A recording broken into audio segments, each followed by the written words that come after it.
and Rajat Sethi, right or wrong man to take on this is Rahul Gandhi. Rahul Gandhi, let's look at his strengths and weaknesses. Rahul Gandhi's strengths, the fact is he is the leader of the largest opposition party, not formally, but de facto. The Congress and the Gandhis remain a pan-India brand. I don't think anyone can deny that. He's consistently taken on Prime Minister Modi on variety of issues, can claim to offer an alternative left-of-center platform or claim to lead that. What are his weaknesses? Dynasty tag of leadership and seen as someone who's got leadership without necessary performance. He's seen as someone he's a leader of a party that is struggling to take on the BJP in one-on-one fights. He's also seen as someone who hasn't taken any major political or governance responsibility in all these years. He's not seen as a 24/7 politician. These are just some of the many weaknesses that he has.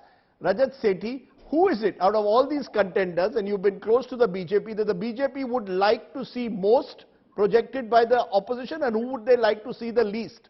Who's their most favored candidate to be a potential challenger, and who's the least? I think BJP loves the template wherein this dynasty Mukt Bharat template can fit in. A lot of regional parties can actually find themselves trapped into that narrative. That's sort of a moral grandstanding that the BJP always occupies and is able to whip up the passions of common Indians as well as the young Indians that see all these are privileged prince and princelings who are born with silver spoon, and here is one party where you're seeing leaders rising up the ranks. So you're saying a dynast is the most preferred option for the BJP, and who's the one who's least preferred?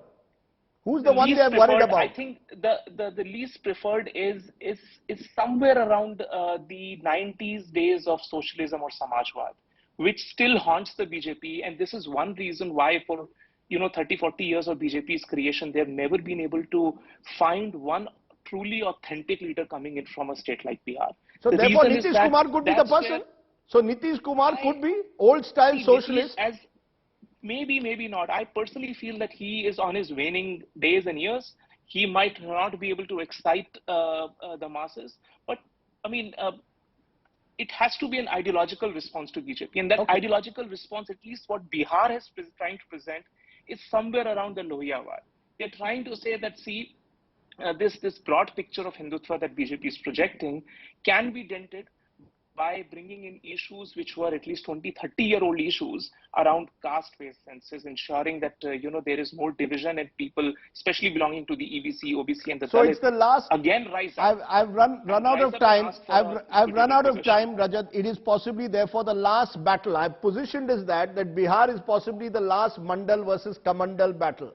We don't know whether therefore Bihar is sui generis, or as Pawan Kumar Verma, whether that's wishful thinking, that you believe that what Bihar thinks today, India will think tomorrow.